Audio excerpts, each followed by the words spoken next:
territoriaux entre la Guinée et la Côte d'Ivoire. Pour la Moyenne Guinée aussi, il y a un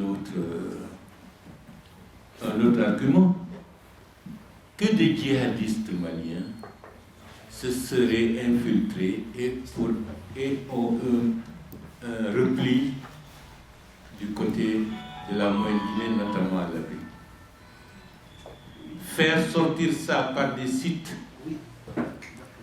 qui ne sont pas des sites guinéens, avec, disons, des auteurs, entre guillemets, français, c'est accréditer la thèse que cette information, elle est vraie.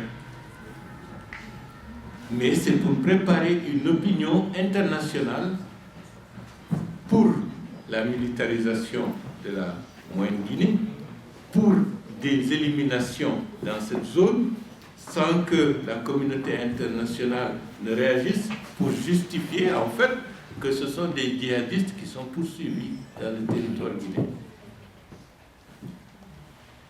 Il y a aussi autre chose. Sa milice armée, les Donzo, légalement, par un décret, ils sont devenus des gardes forestiers qui doivent veiller à empêcher le vol de bétail. Mais qu'est-ce que cela veut dire? Cela veut dire que ces Donzo vont être distribués dans le territoire. Ils sont armés, puisque c'est des chasseurs traditionnels. Ils ont une mission officielle et ils sont la milice armée de M. Alpha Condé. Donc le territoire est occupé. Au moment où il y aura des problèmes à Conakry, mais c'est les pauvres villageois qui seront déjà pris en otage. Il ne faut pas prendre à la légère le risque que court la Guinée dans le contexte actuel. Et M. Alpha Condé est un danger pour la Guinée. Et au-delà de la Guinée, c'est un danger pour la sous-région. Il ne s'entend pas avec la Côte d'Ivoire, il ne s'entend pas avec la Guinée-Bissau, dont l'hostilité est manifeste. La Gambie et le Sénégal, ils considèrent que ce sont des pays qui, à un moment donné, ont favorisé entre guillemets, l'attentat contre son domicile. En d'autres termes, on a des raisons d'être inquiet. Le seul pays qui fait un peu exception, c'est la Sierra Leone. Mais ce que peut-être beaucoup de Guinéens ne savent pas, il a cédé une partie du territoire guinéen à la Sierra Leone sans qu'il y ait une consultation avec l'ensemble des institutions de la République. Un chef de l'État qui brade une partie du territoire national porte atteinte à la souveraineté du pays. Portant atteinte à la souveraineté du pays, de facto, il se met en dehors du mandat qui lui a été confié de veiller au respect de la Constitution et à l'intégrité du territoire national. À partir du moment où l'intégrité du territoire national est atteinte, la seule chose qui reste, en plus de tous les autres problèmes que nous connaissons, c'est de militer pour que Alpha quitte le pouvoir.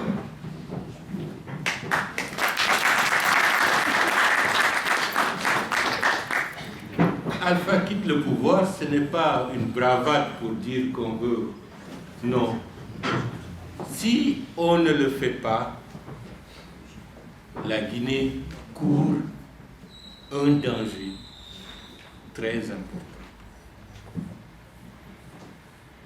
Il y va de notre salut et de salut des autres pays de la sous-région pour qu'Alpha quitte le pouvoir. Si d'autres disent qu'il faut le laisser terminer son mandat, ce sera à nos risques et périls. Je vous remercie. Bonjour, Monsieur Souma. Bonjour, Monsieur Ba.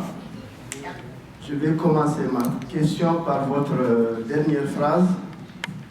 En fait, c'est pour savoir quel morceau du territoire guinéen, quel village, M. Alpha Condé aurait-il cédé à la Sierra Leone, puisque vous n'êtes pas allé jusqu'au bout.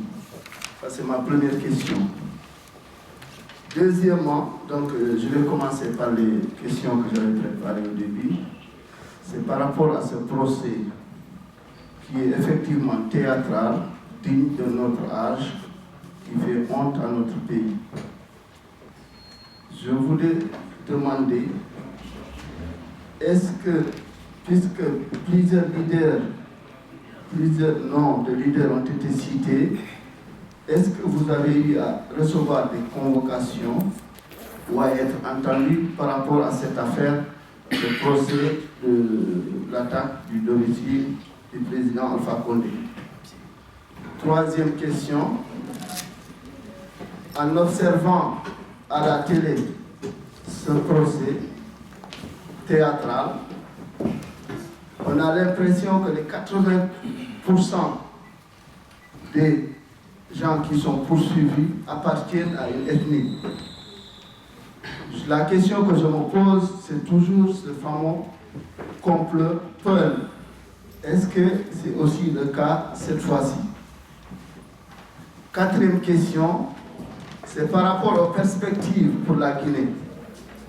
Comme la plupart des régimes en Afrique, ce qui s'est passé au Mali, ce qui s'est passé au Sénégal ou en Côte d'Ivoire, malgré le changement, c'est-à-dire l'alternance arc-en-ciel qu'on a obtenue en novembre 2010, aujourd'hui les caciques du PIP sont de retour. Les caciques du PDG sont de retour, puisqu'on a vu comment cet attentat a été fabriqué. Je voudrais vous demander quelles sont les perspectives en fait. Comment voyez-vous la Guinée dans les années à venir, avant la prochaine élection présidentielle? Je vous remercie beaucoup. À deux questions qui touchent la situation interne. Comme vous le savez, Baouri vit un exil forcé. Et donc, par rapport aux leaders, personne n'a reçu de convocation. Nous savons, comme tout le monde, que des noms ont été distillés, mais personne n'a reçu de convocation à ce jour. La deuxième chose, c'est le caractère scandaleux de ce procès qui a été vicié à la base. D'abord, bien avant l'ouverture du procès, tout le monde sait qu'il y a eu violation du secret de l'instruction. On a désigné des gens, dont Baouri à mes côtés, certains pays. Et puis, aujourd'hui, il n'est pas besoin d'être un spécialiste du droit pour se rendre compte que ce procès a été mal préparé, mal ficelé. Lorsque vous vous rendez compte qu'on arrive à un procès où il n'y a même pas de traducteur, il faut chercher des traducteurs dans la rue, etc. Quand vous voyez la cacophonie ambiante, vous vous demandez vraiment si nous avons une justice digne de ce nom. C'est pourquoi nous avions toujours dit que l'une des premières préoccupations, l'une des premières réformes qu'il fallait engager dans ce pays, c'était au niveau de la justice. Je crois qu'on a beau parler d'institutions, on a beau parler de droits, de devoirs. Je crois que le premier critère d'égalité de chance, d'égalité des citoyens devant la loi et par rapport à leurs compétences, c'est d'abord la justice. Donc, nous n'avons pas encore entendu parler de convocation et je crois que plus tôt ce procès serait terminé et mieux ça vaudrait pour tout le monde parce que c'est ce que j'appelle moi une honte. Merci. Bon, je tâcherai de répondre rapidement à certaines questions. Depuis très longtemps, il y avait un contentieux frontalier entre la Guinée et la Sierra Leone. Je ne connais pas exactement le nom de la contrée, mais sous le Sékou Touré et sous Lansana Conté, ça faisait partie des sujets qui opposaient Freetown et Conakry. C'est cette partie du territoire qui est concernée. Bon, en ce qui concerne le complot Peul, vous savez, il y a des schémas qui risquent de masquer une réalité. Quelles sont les cibles de M. Alpha Condé? D'abord, du côté militaire, il fallait neutraliser certaines forces qui pouvaient lui être hostiles. Donc, il s'est principalement attaqué à ceux qui gravitaient autour du général Sékouba Konaté. Dedans, les généraux Nou, Thiam, Bachir, etc., etc. Donc, cela était une cible. Du côté civil,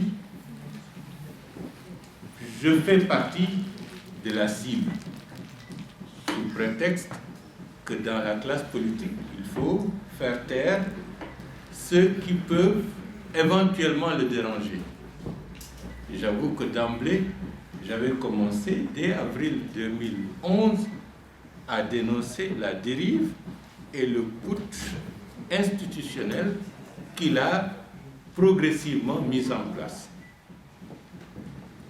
Du côté toujours des forces civiles, il y a une zone qui est la zone qui s'est toujours battue jusqu'à présent pour la liberté et la démocratie et pour le changement en Guinée. C'est l'axe de Hamdallah jusqu'à Cimenterie. Donc, il faut écraser toute velléité de contestation et de rébellion de ces jeunes leaders. Et là, beaucoup d'entre eux sont cités. Et aujourd'hui, ce que beaucoup de gens ne savent pas, beaucoup de leaders de ces jeunes ont été obligés d'aller dans les pays limitrophes pour sauver leur vie. Bien, parmi les hommes d'affaires aussi, il y avait certains qui étaient dérangeants à travers Ella Sadakadi. Donc, c'est cet ensemble qui était la première cible de M. Alpha Condé, à travers l'attentat, entre guillemets, du 19 juillet. C'était la première étape. Mais, vous savez, la vie, très souvent, la routine a des dents dures. C'est facile de présenter la communauté Peul comme étant la communauté des rebelles, la communauté ennemie, parce que ça fait partie du jargon et du schéma mental de M. Alpha Condé. Il n'a jamais cessé de dire que tout sauf le Peul. Donc, dans son schéma, il faut faire en sorte que le Peul soit toujours la catégorie ou la personne qui soit en marge du reste de la communauté nationale.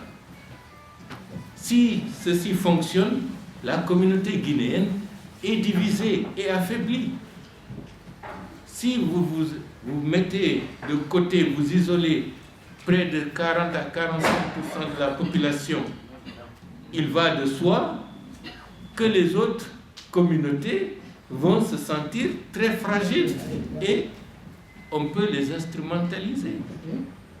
Donc, la schématisation ethnique, c'est tout simplement pour diviser les populations. Donc, ça c'est par rapport au complot Peul.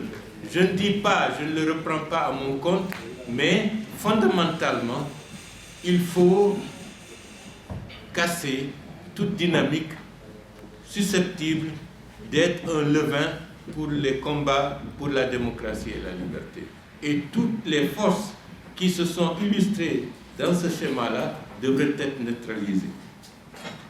Les caciques du PIP sont de retour, mais en fin de compte, on vient de comprendre la nature véritable du régime de M. Alpha Condé. Le régime de M. Alpha Condé est un régime de restauration du conservatisme guinéen. La restauration de tous les immobilismes et de tous les blocages qui ont fait que la Guinée, depuis l'indépendance, n'a pas progressé. Et ça, c'est le fondement idéologique qui fait que M. Alpha Condé fonctionne comme ça, ce qui est tout à fait aberrant dans ce contexte du XXIe siècle. Il est idéologiquement le symbole et le leader de tous les conservatismes qui cristallisent au niveau de la société guinéenne. Si on était en Europe, on aurait dit c'est le représentant du parti d'ailleurs d'extrême droite, de tout ce que la Guinée a eu comme conservatisme, comme force d'immobilisme. Ce sont ceux-là qui sont autour d'Alpha Condé. Et son mental, ses réflexions, tout tourne autour, et il reste 1 an de plus, 10 ans de plus, 20 ans de plus, la Guinée va sombrer et davantage. C'est la raison pour laquelle œuvrer pour raccourcir le mandat qui lui a été entre guillemets confié, c'est faire œuvre de salubrité publique.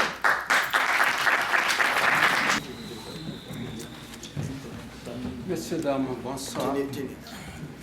Bonsoir, Monsieur Baouri et Monsieur Souma. Aujourd'hui, le sniper ne tire pas, il propose. Bien. Je vais directement au but du mandat de M. Alpha Condé. Moi, je propose ceci, qu'on fasse tout pour que M. Alpha Condé ne soit pas là jusqu'au 12 mai, grâce aux manifestations. 2, que l'opposition appelle maintenant les Guinéens de l'extérieur à commencer leurs manifestations. L'hiver est passé, donc les marches peuvent reprendre au même moment que vous.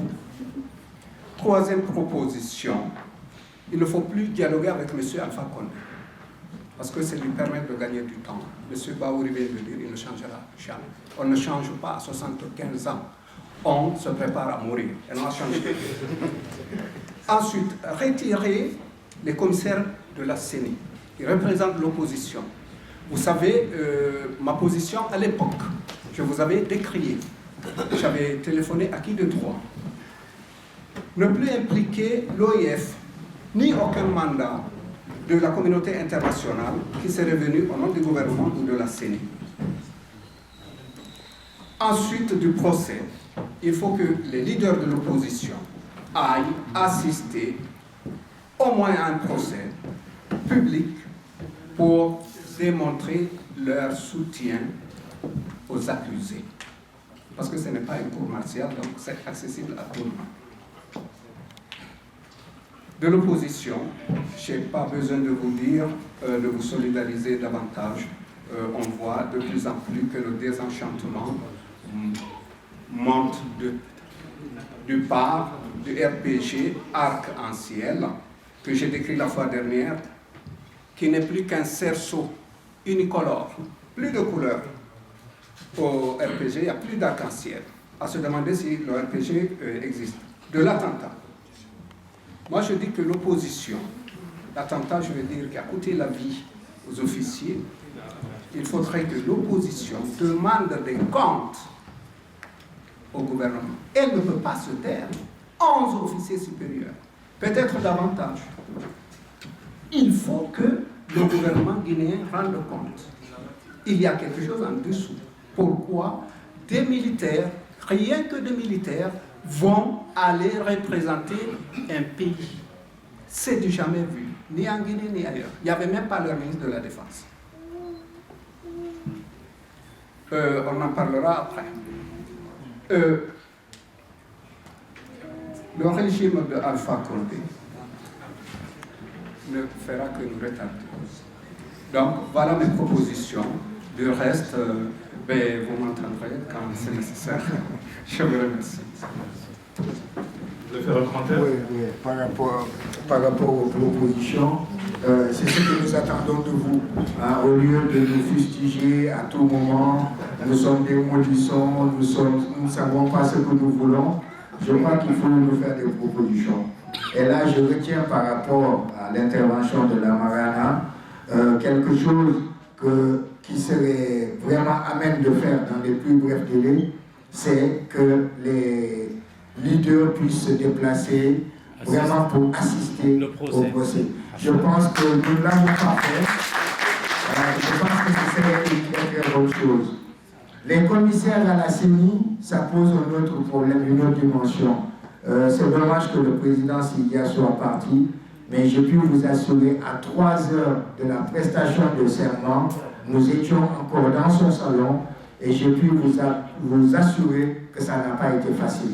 Parce que de l'autre côté, il y en a qui ne voulaient même pas qu'on y soit. Et je pense que si ça avait été le cas, eh bien, je crois qu'aujourd'hui, on aurait discrédité vraiment tout le processus électoral sans y participer. Mais bon, il y a ce qu'on appelle dans une opposition, comme dans toute organisation, la solidarité. Et donc, aujourd'hui, il ne nous reste plus que les yeux nos yeux pour pleurer, comme dirait l'autre. Mais par rapport au commissaire, c'est quelque chose dont nous sommes en train de parler depuis que nous avons décidé de ne plus accompagner le processus.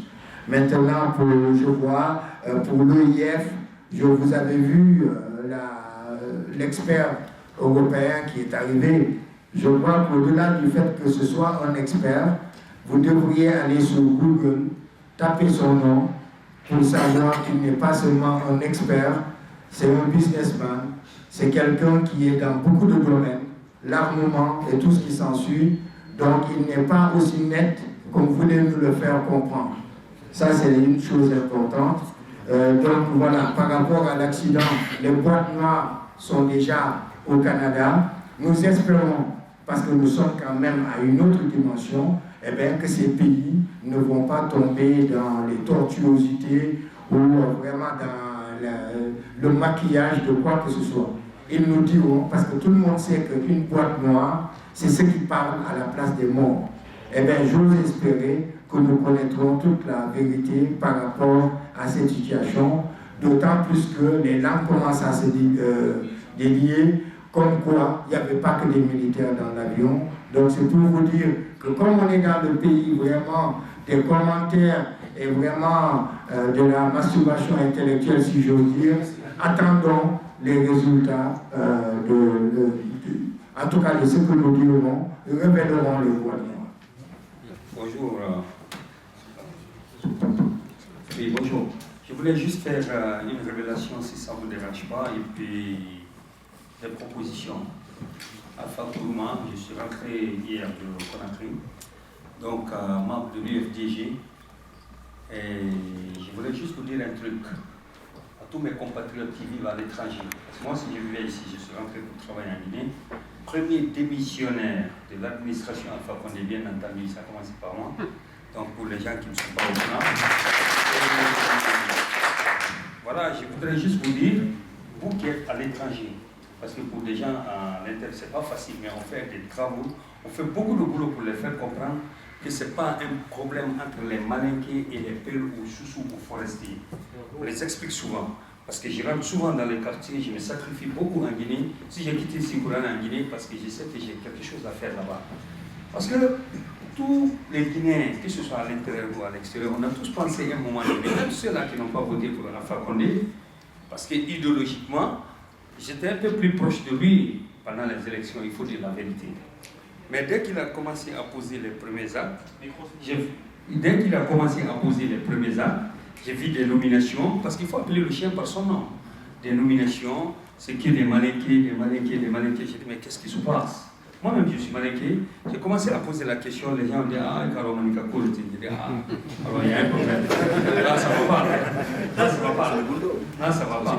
Maintenant, je travaille comme conseiller juridique à l'ARPT, Autorité de régulation des postes de télécommunications. Je suis désolé de vous dire ça, je suis même allé à une tentative de suicide.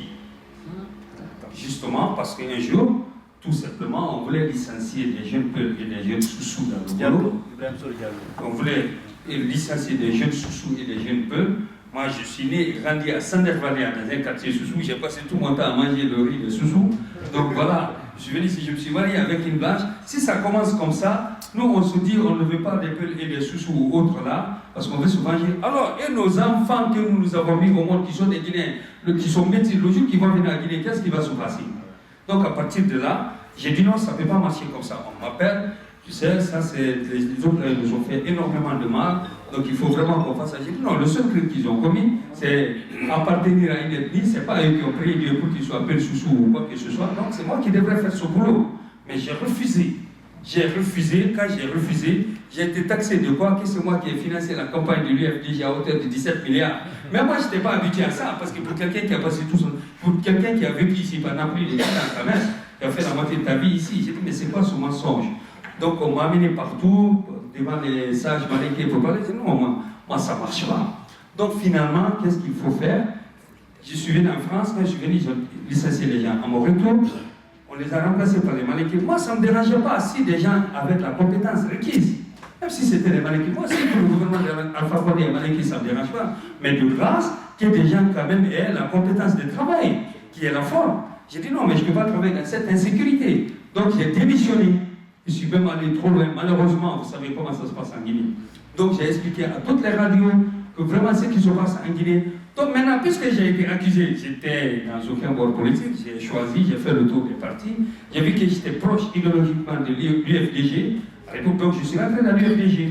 Donc maintenant, je suis en train de combattre. Je vais partout en Guinée, ici, en France, en Suisse et partout. On se promène. Parce que je vous invite à ça. Parce que ne vous laissez pas distraire ici. Vous êtes en Europe ici. Les gens vont raconter des conneries ici que c'est peur contre Malinké. C'est pas peur contre Malinké. Je sors de Kankan le 30 janvier passé. Je suis parti avec des amis. On est parti avec nos fonds propres. Aller faire un meeting à Kankan. Expliquer aux jeunes de Kankan. Parce que moi, je n'étais jamais venu là-bas de par le passé. Comme je vous ai dit, je suis né et grandi à Sandervalia. C'est Sandervalia que j'ai connu. Mais j'étais obligé de partir là-bas, les expliquer, attention, ce n'est pas les peurs contre les Malinqués. Malheureusement, quand je suis venu à Kankan, j'ai trouvé un vieux avec qui je parlais au téléphone avant. Je lui disais, ah, je suis chez là, chez lui. Il m'a dit, il m'a tassé le foulard. Donc quand je suis venu là-bas, avec la précarité, je vous explique. Parce que là, il y a une industrie de précarité qui a amené en Guinée. On souffre, vous ne pouvez pas imaginer. Tout le monde souffre parce que moi-même la pauvreté m'a affecté. Je suis obligé de venir là. Les serveurs sur l'Égypte, c'est la pauvreté. Vous ne pouvez pas imaginer. Moi maintenant quand je suis venu, j'ai dit au village, j'ai dit on est venu, moi j'ai tellement souffert à Conakry, je ne sais même pas, je n'ai pas envie de retourner en France. Il me dit en tant qu'Alpha Condé Manika, tu es soso. Il dit en plus il est méchant, on a tout fait pour lui ici. Donc pourquoi je vous dis ça? Pour que vous puissiez comprendre que nous sommes en train de faire des travaux. Vous pouvez vous donner les mains ici, communiquer avec les gens, ne regardez pas les appartenances. S'il y a des Malinqués ou d'autres là parmi nous ici, parce que c'est très grave pour nous les Malinqués, ce qui se passe aujourd'hui. Les autres on est en train de brimer les autres, les humilier, et c'est pas bon pour nous. Qu'est-ce qui risque de se passer un jour si M. Alpha Condé reste? Parce qu'il n'a rien à proposer. Hein. Tout ce qu'il a à proposer, c'est nous mélanger et amener la guerre à Guinée. Donc ce qu'on peut faire, nous, Guinéens de l'intérieur comme extérieur, c'est de se donner les mains, communiquer, essayer d'échanger, expliquer des vrais problèmes aux gens pour ne pas qu'on se retrouve dans une situation qu'on ne pourra pas gérer à la longue. Parce que qu'est-ce qui va se passer, nous les Malinqués? Il n'est pas en train de nous rendre service ici, il y en a quelques-uns ici, hein. Il n'est pas en train de nous rendre service. Je le dis partout en Guinée. Parce que moi je sais le jour qui va, parce que c'est le même discours que je tiens partout. Il n'est pas en train de nous rendre service. On est parti ici, on a tous fait des études ici. Moi j'ai étudié à l'Université de Lyon. On a même, c'est moi qui ai lancé le moteur de recherche Google ici. Quelle université il a étudié? Qui est-ce qu'il a enseigné? Parce que j'aurais bien voulu savoir qui est-ce qu'il a enseigné. Pour que quelqu'un nous dise, monsieur Alpha Condé m'a enseigné soit en TD, à telle université, telle année et telle année. N'est-ce pas? Parce que maintenant on ne peut plus rien cacher. Donc s'il y a des Malinqués parmi nous ici en Guinée, il faut qu'on informe nos frères et soeurs, y compris nos parents. J'ai eu énormément de difficultés dans ma famille, je vous le dis. Y compris ma propre mère, c'est maintenant on commence à s'entendre. Parce que là, pourquoi? Elle me dit, maintenant si c'est... La Guinée va gagner. Donc je vous dis ça pourquoi? Pour que vous puissiez comprendre. Ne vous laissez pas distraire. Ne vous laissez pas distraire. Il faut qu'on se lève. Je rejoins M. Baouri qui disait tout à l'heure qu'il faut que Alpha Condé parte. Il faut parce que les institutions républicaines sont en péril en ce moment en Guinée. Toutes les institutions sont en alerte. Rien ne fonctionne. Ce n'est pas ce changement-là qu'on voulait faire. Il faut que quand les institutions républicaines sont en péril, en dernier recours, c'est quoi? Pour ceux-là qui ont fait le droit, c'est la force. C'est quoi? C'est la force. Et la force, c'est nous le peuple. Il ne faut pas attendre l'armée. C'est nous le peuple. Il ne faut pas nous distraire. Il faut qu'on se lève. Il faut qu'on se bouge. Il faut qu'on se bouge sur tous les plans, et les religieux et tout le monde. Parce qu'il est en train de nous endormir en Guinée. Il faut qu'on refuse. Je vous remercie pour le temps. Le suivant, qu'est-ce qui demande la parole? Monsieur? Monsieur Mohamed, un commentaire à faire.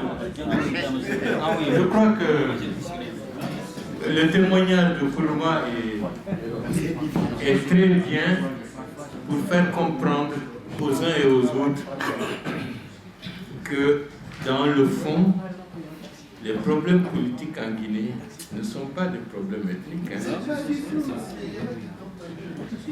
Et il faut faire l'effort intellectuel pour poser les problèmes correctement et convenablement.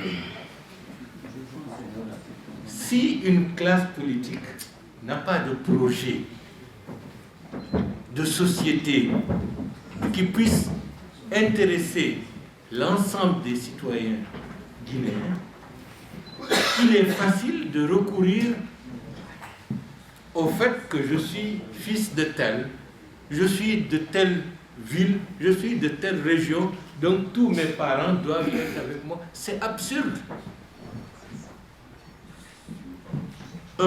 Quelqu'un qui a un discours, qui a un programme, qui a un projet, n'a pas besoin de recourir à ces genres d'artifices.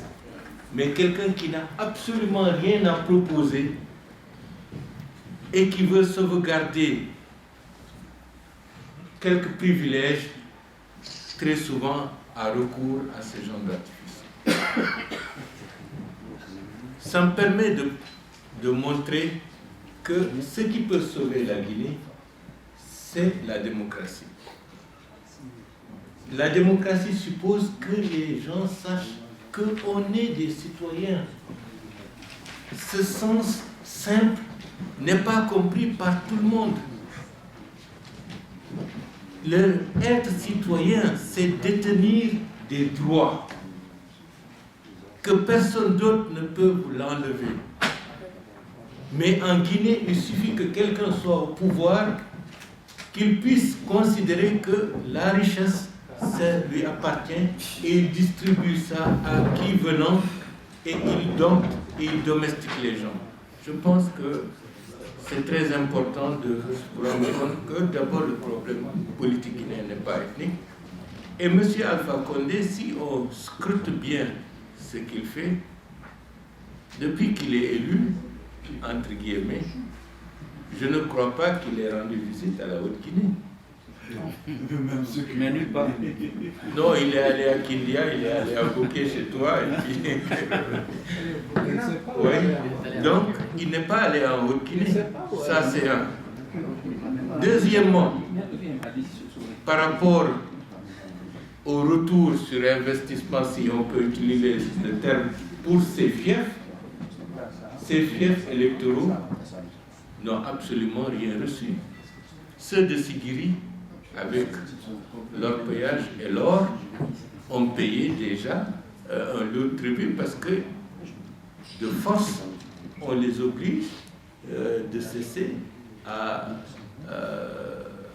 chercher l'or et d'aller faire de l'agriculture pour des gens qui, depuis des siècles et des siècles, ne se sont jamais intéressés à l'agriculture, mais à la recherche de l'or. C'est pour vous dire que le fond du problème n'est pas ethnique. Les mouvements sociaux de 2007 ont montré que le problème guinéen n'est pas ethnique. Le problème, c'est un problème de gouvernance, c'est un problème de lutte pour la démocratie, c'est le problème que les citoyens puissent vivre normalement dans un pays avec des institutions crédibles et des institutions représentatives pour qu'on essaye de faire avancer le pays. Votre question, elle est très très large, très ouverte. Je crois qu'avant de parler de la prochaine présidentielle, il faudrait déjà qu'on puisse régler le problème de ces législatives. Parce qu'aujourd'hui, nous nous rendons compte que tout le programme du président de la République, c'était de faire son premier mandat sans élection législative. Maintenant, c'est clair. Et je puis vous assurer que s'il n'y a pas d'élection en 2013, il n'y en aura pas en 2014, puisque ce sera l'année pré-campagne, et en 2015, c'est prévu pour les élections présidentielles. Donc aujourd'hui, tout porte à croire qu'on essaie de noyauter et le fichier et tout ce qu'il y a autour pour préparer, non pas la razzia, parce qu'elle est déjà programmée au niveau de l'Assemblée, mais préparer déjà la présidentielle de 2015. Donc tout le combat de l'opposition aujourd'hui, c'est faire en sorte que tout ce qui se fera aujourd'hui soit fait dans la transparence, parce que c'est le fichier du moment, c'est le fichier d'aujourd'hui qui va nous conduire à l'élection présidentielle. Donc évitons de faire une projection en 2015, réglons déjà le problème de 2013, parce que si l'opposition ne réussit pas, eh bien je crois qu'il faudrait déjà envisager 2020, parce que 2015 sera déjà dans la boîte. Vous voulez faire un commentaire, monsieur? Non. Les questions, comme l'a dit Souma, sont très larges, mais la Guinée brille par l'impossibilité d'avoir une visibilité à moyen terme,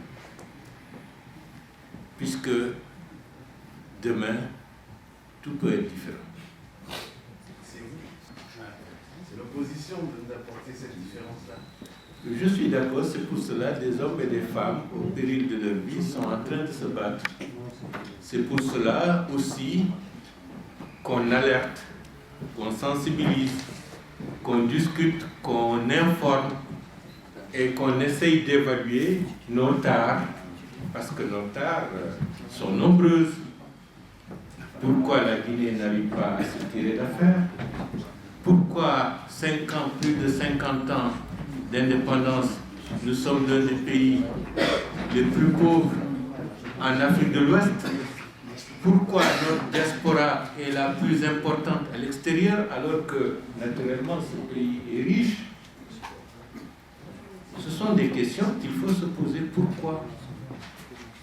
Quelle cécité mentale amène les dirigeants guinéens à être complètement à côté de la plaque par rapport à la nécessité absolue d'assumer le rôle véritable de leader et de dirigeant d'un pays qu'il faut construire, une population qu'il faut rassembler? Ce sont des interrogations. Si ce n'était qu'Alpha Condé, on aurait dit ce n'est qu'Alpha Condé. Mais on a connu Sékou Touré, on est passé par Lansana Conté, on est passé par Dadis, par Sekouba, mais il y a un problème. Et ce problème, il faut le rechercher. Parce que le même problème peut ressurgir autrement demain. Et en fin de compte, on croit régler un problème alors qu'en fait, on ne fait que des sauts de puce au niveau du même environnement. Il faut que les Guinéens que nous sommes soient beaucoup plus exigeants et se regardent pour savoir pourquoi ça ne marche pas. Mais pourtant, ça marche pour certains. Ça marche pour certains. Ça marche pour une caste qui a pris en otage tout un pays. Si vous remarquez bien, fondamentalement, à quelques variantes près, ce sont les mêmes qui dirigent la Guinée depuis l'indépendance. C'est pour dire qu'il y a une continuité d'assumer une politique qui date de longtemps. À nous de rompre la chaîne pour qu'il y ait une nouvelle dynamique qui puisse permettre aux Guinéens d'être rassemblés et à une intelligence collective de construire et de gérer un pays que d'autres diraient un pays normal et le rendre normal. Voilà ce que je pouvais dire par rapport à un ensemble de questions sur lesquelles on ne peut pas avoir la prétention d'apporter toute la lumière possible. Merci. Le problème, c'est Alpha Condé, moi je pense. Donc on a beau tourner, le problème c'est lui. Donc l'ethnocentrisme, si on regarde, qui l'a porté en Guinée, même si, on va dire, il y a des ethnies qui étaient toujours là en Guinée, mais aujourd'hui, qui est-ce qui a divisé les Guinéens? C'est Alpha Condé. Et qui est-ce qui on va dire, a mis ce plan de nomination tribale? C'est Alpha Condé. Qui est-ce qui a mis ce système d'armée, on va dire, tribal? C'est Alpha Condé. Donc le problème, il faut juste qu'on élève le niveau, qu'on fasse monter la cadence, et qu'aujourd'hui qu'on arrête de manifester pour dire UEMAC ou autre, élection, CENI, ceci, cela. Moi je pense que le problème, il faut aller droit au but. Droit au but, ça veut dire quoi? Voilà, c'est très bien dit. À partir du moment ça a été dit à Conakry, nous on y pensait. Et donc ça a été encore répété aujourd'hui. Moi je pense cette journée, cette rencontre doit être le point d'ordre, doit être en fait le point de départ de la vraie révolution. On a eu des révolutions dans le temps, mais des révolutions qui ont été, on va dire, détournées, qui ont été volées. Notre révolution nous a été volée. Et donc aujourd'hui, reprenons les choses en main. Donc Alpha Condé n'est pas plus fort que nous. Lui et son clan, ils sont minoritaires. Et donc, remontons le truc. On demande aujourd'hui le départ d'Alpha Condé en point. On ne manifeste plus pour UEMAC ou autre, mais départ d'Alpha Condé parce que derrière, on sait qu'avec lui, ça ne marchera pas. Voilà, c'est tout ce que je voulais dire. Merci. Bon, le dernier intervenant, M. Abakar Fofana. Bonjour aux invités, M. Ba, M. Souma. J'ai juste une observation et une question. Une observation d'abord, je pense que quand on organise des élections, ce n'est pas pour faire des élections pour des élections.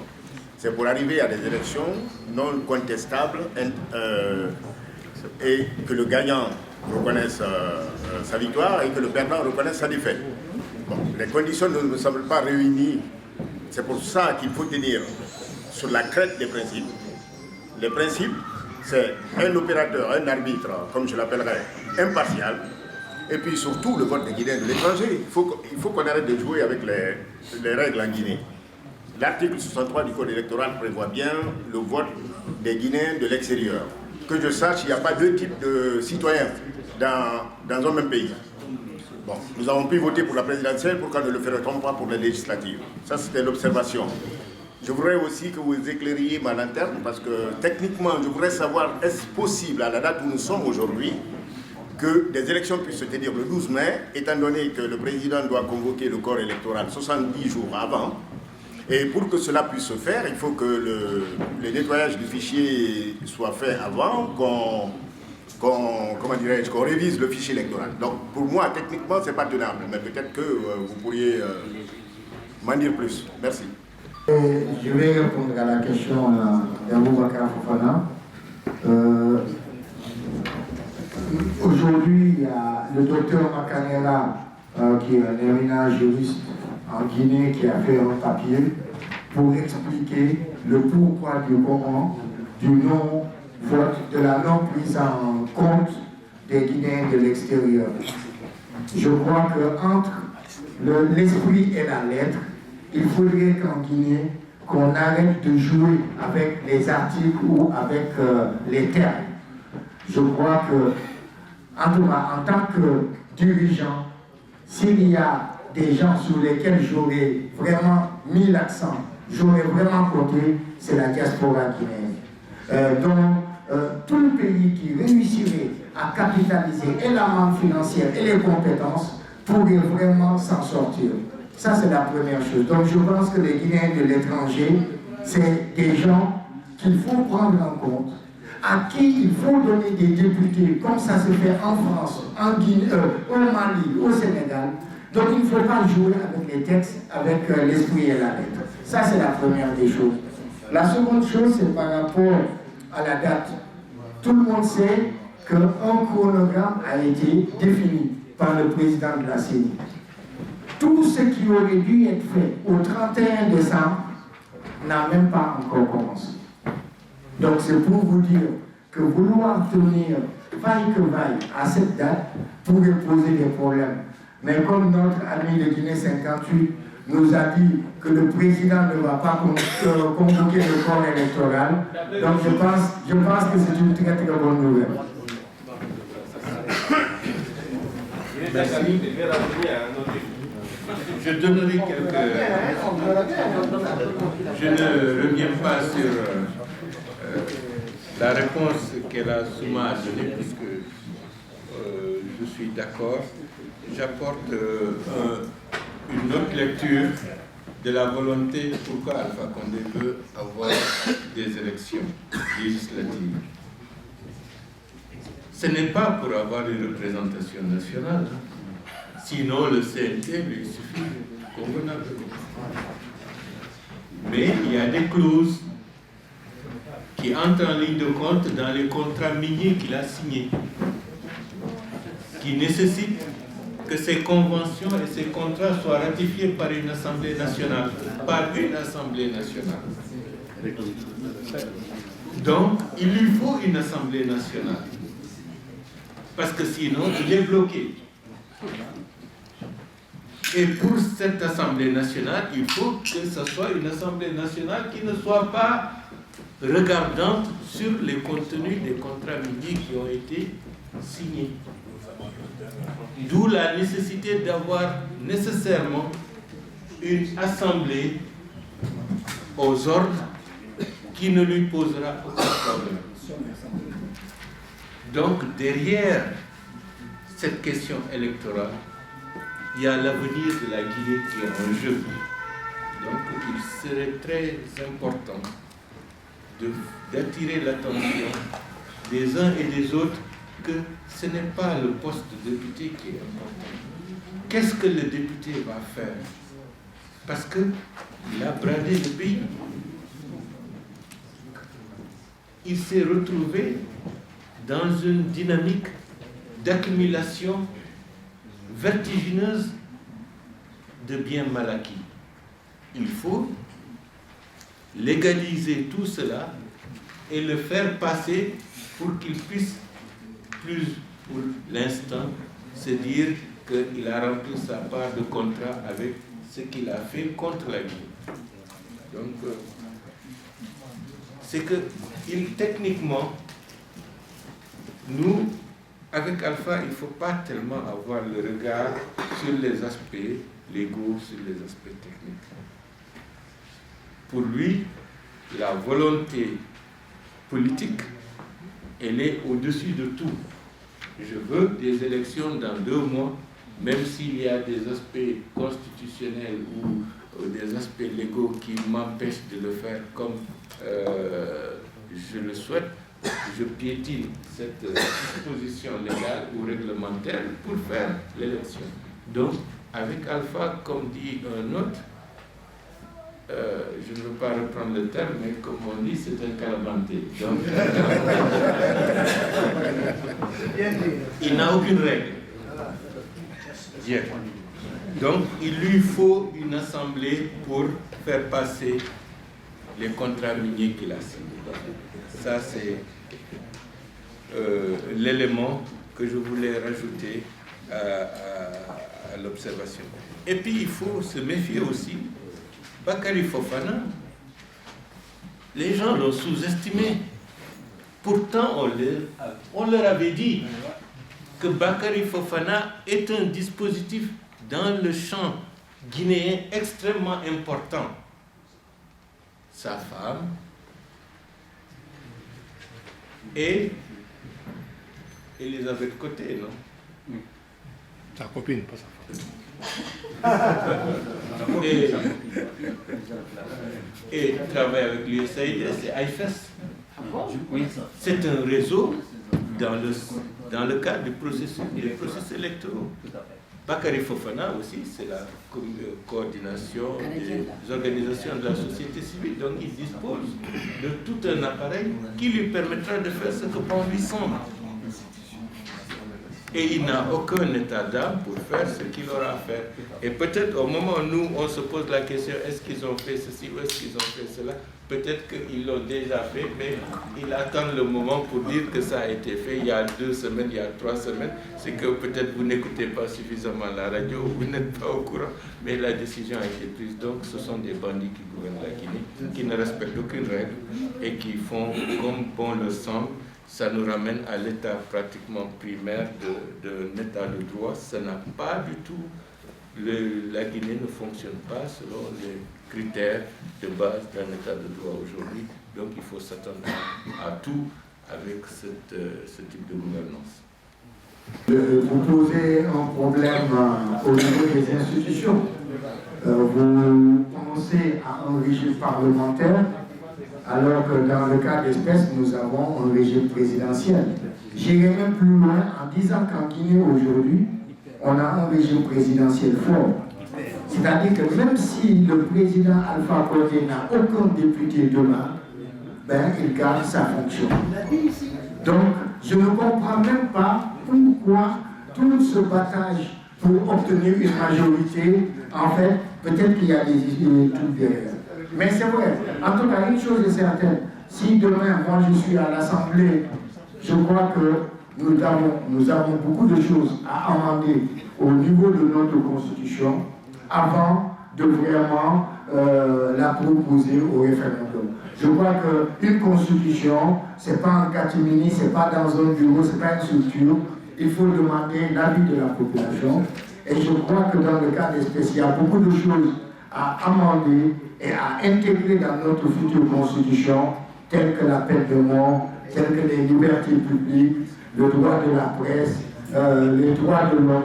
Il y a énormément de choses. Et pourquoi pas demander à la population quel genre de système. Mais je ne veux pas un système copier-coller. Un système qui puisse s'adapter à nos réalités, qui puisse faire aujourd'hui que le gouvernement, l'action gouvernementale puisse être contrôlée, que l'exécutif puisse être contrôlé, qu'il y ait vraiment un équilibre de tous ces pouvoirs et à la limite, pourquoi pas une source de contre-pouvoir tel que ce que l'opposition souhaite dans sous peu de temps.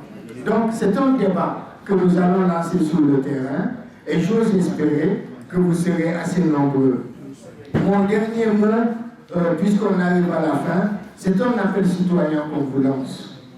Aujourd'hui, nous nous inscrivons dans la logique de la pression. Et il faut que cette pression soit conjuguée et qu'elle soit vraiment accompagnée par vous tous, surtout vous qui êtes à l'étranger.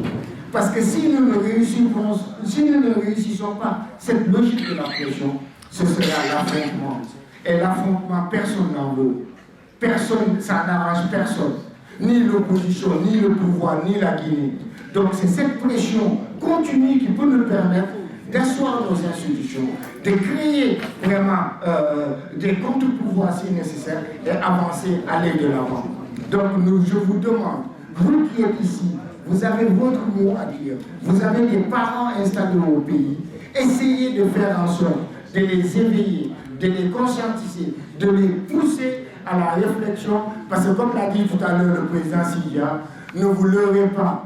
Les partis politiques n'ont pas beaucoup de militants qui prennent leur carte, qui payent leur carte. Mais lorsque vous demandez aujourd'hui à sortir, eh bien, je vous dis, vous ne savez même pas où donner de la tête. Donc c'est pour vous dire que l'engagement citoyen doit être aujourd'hui l'affaire de tous. Donc je vous demande vraiment, afin que nous puissions préserver la paix demain, afin que nous puissions consolider les acquis démocratiques et bâtir une société nouvelle, il ne faut plus se dire Guinéen de l'intérieur, Guinéen de l'extérieur, ou bien Paul Malinké, Guerzier, Soussou. Non, aujourd'hui nous avons en partage ce pays.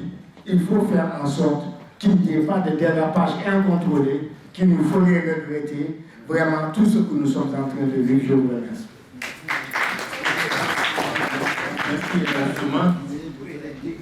Par rapport à la question de la liberté, ce n'est pas une question, c'est un souhait. On avait la même lecture à partir de 2008. C'est pour cela, dans le cadre des forces vives, on s'était battu pour dire que ce qu'il faut organiser en premier lieu, ce sont les élections législatives, de manière à ce que le Parlement puisse être indépendant, ne dépende pas du président de la République qui n'est pas encore élu. De tous les partis, l'UFR avait une position haute. C'est louable de reconnaître, d'avoir sa position.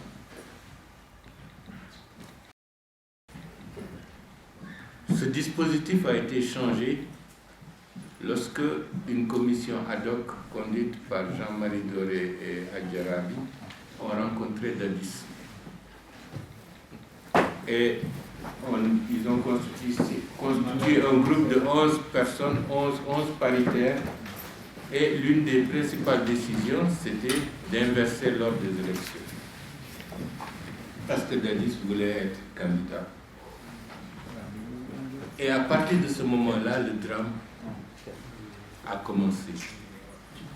La Guinée n'aurait pas connu le 28 septembre 2009 si les élections législatives étaient passées avant. La Guinée n'aurait pas connu le déchirement ethnique si les élections législatives étaient organisées avant les présidentielles. Donc, il faut reconnaître les erreurs et faire amende honorable.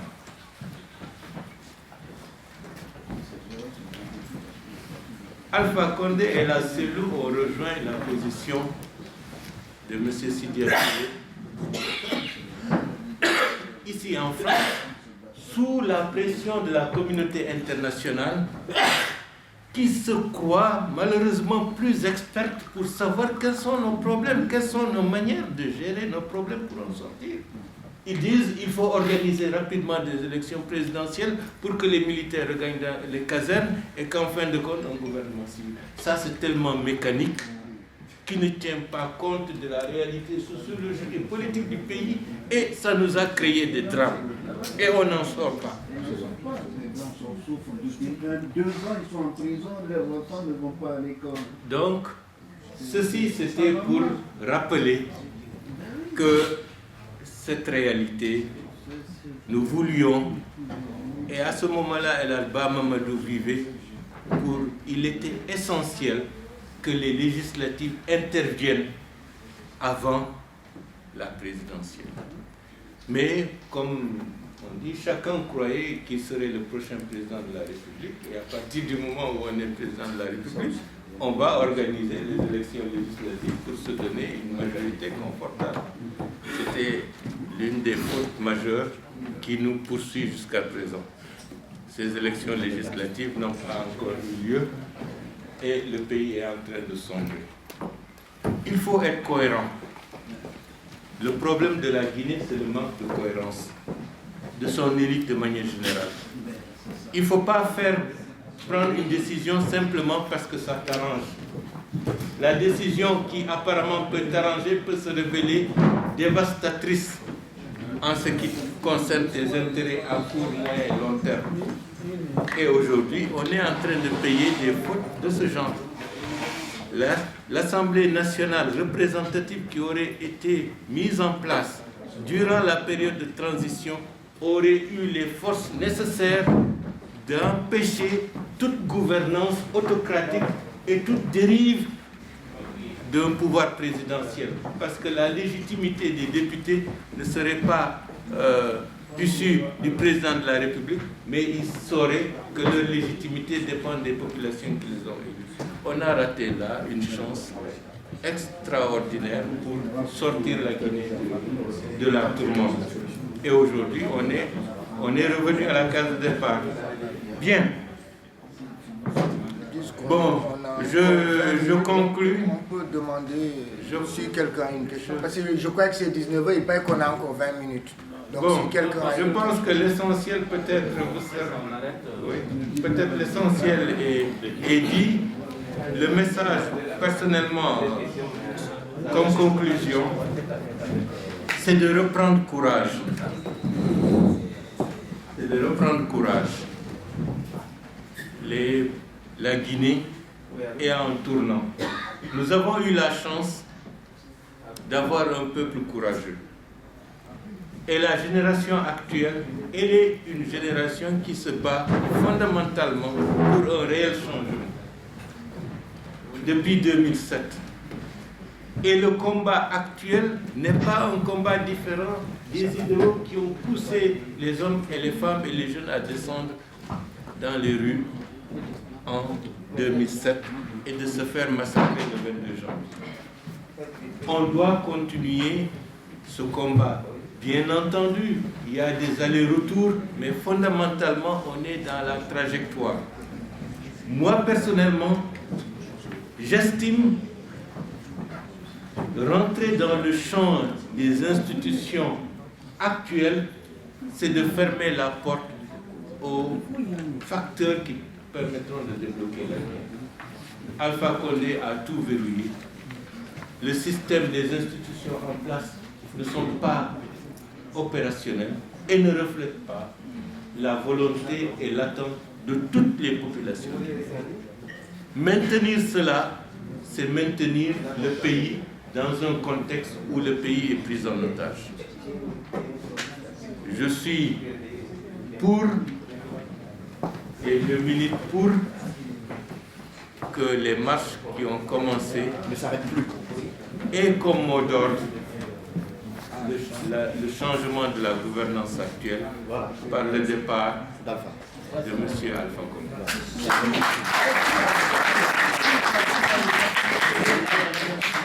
Mais la diaspora guinéenne est absente du terrain. Peut-être qu'il y a beaucoup de facteurs qui l'expliquent, mais tout simplement, la diaspora guinéenne est absente. Des procès dignes de ce que Sékou Touré nous faisait, et les Guinéens à l'extérieur restent les bras croisés. En attendant qu'on extermine et qu'on pende des jeunes gens. Et des jeunes gens qui se sont battus, pas pour eux, mais pour que le pays change. Il faut que les gens se rendent compte de cette immense responsabilité qui pèse sur l'épaule de nous tous. Le 22 janvier 2007, des jeunes sont morts, pas pour être ministre ou ceci ou cela, mais ils meurent pour que le pays puisse changer. Si ceci n'est pas encore notre responsabilité, notre mission, c'est de se battre jusqu'à ce que ce changement puisse être. Ce serait la seule manière de leur rendre hommage et de restaurer leur mémoire dans la conscience collective. Je sais que la diaspora guinéenne va aussi se lever très bientôt. L'hiver est mais l'hiver est en train de passer. Mais organisons-nous. Organisons-nous, pas pour des chapelles, ça n'a pas d'intérêt, mais pour sauver le pays. Les Maliens ne pouvaient pas imaginer que le pays allait se retrouver comme ça. Les Ivoiriens non plus. Hein? Donc, avant que ça ne soit trop tard, souhaitons que les Guinéens, pour une fois, aillent jusqu'au bout et que Dieu nous guide. Merci.